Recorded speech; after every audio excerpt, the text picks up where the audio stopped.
The boy's laughter cut through the hushed air like a knife, sharp and out of place. The tomb of the unknown soldier stood silent, sacred, its very presence demanding respect. Yet one entitled teenager, his voice rising above the murmuring tourists, leaned on the marble railing and muttered loud enough for those nearby to hear, "What's the point of this anyway? Just a bunch of soldiers standing still. Waste of time." His mother gave a weak chuckle, tugging on his sleeve as if embarrassed but unwilling to actually correct him.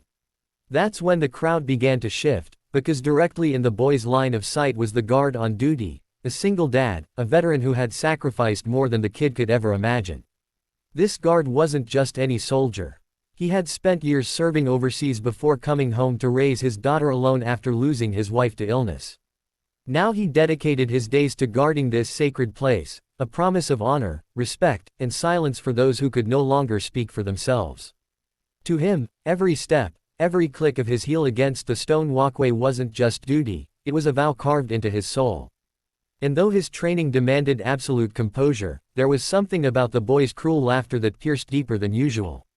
He thought of his daughter, barely a teenager herself, who still cried at night because her mother's chair sat empty at the dinner table.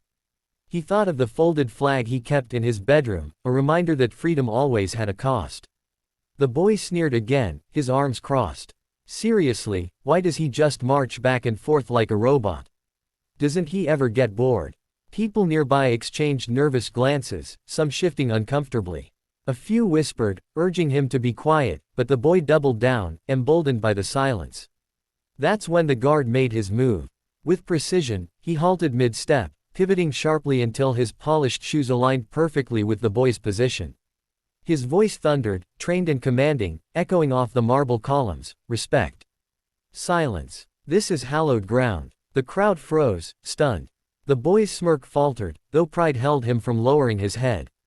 His mother flushed, pulling on his arm, whispering urgently for him to apologize, but the boy yanked free. "What's so special about this place? Nobody even knows who's buried here."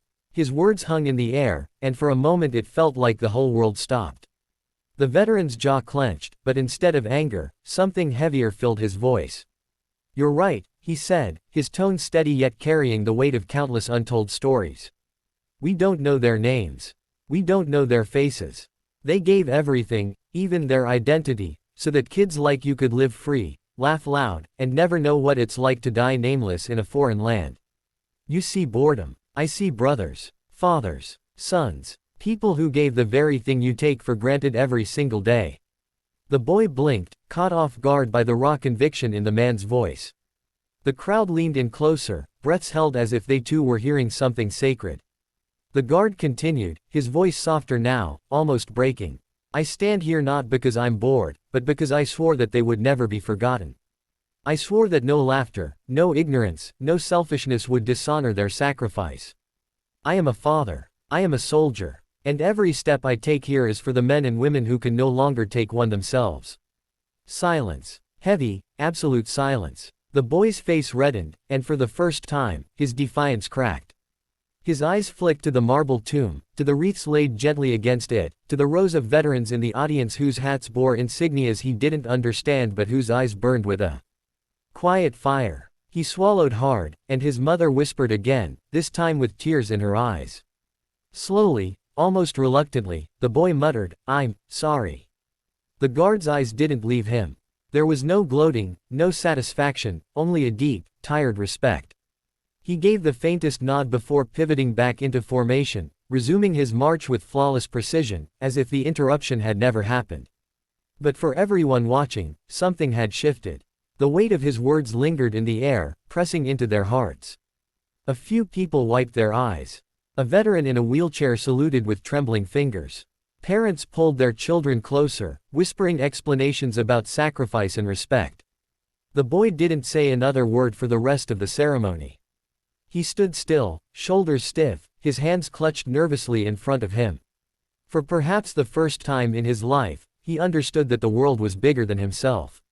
He understood that honor wasn't just a word carved into stone, but something alive, something guarded by men and women who carried invisible scars. When the ceremony ended, the crowd dispersed slowly, almost reverently. The boy's mother squeezed the guard's hand as she passed, whispering, "Thank you," though he didn't respond. His eyes remained forward, his duty unbroken. But in that moment, the lesson had already been planted. The entitled boy had come seeking entertainment, but he left carrying something he could never laugh off again: respect. And to those watching at home, let this be a reminder. We live in a world where sacrifice is too often forgotten, where the weight of freedom feels light only because others have carried it for us. But the tomb, the guard, the silence, they speak louder than any words ever could. So if this story touched you, if it made you pause and think, then honor it the way we honor those who served. Like this video, subscribe for more stories that inspire, and share it so others never forget the price of freedom. Because respect isn't taught with lectures, it's felt in moments like this. And today, you just witnessed one.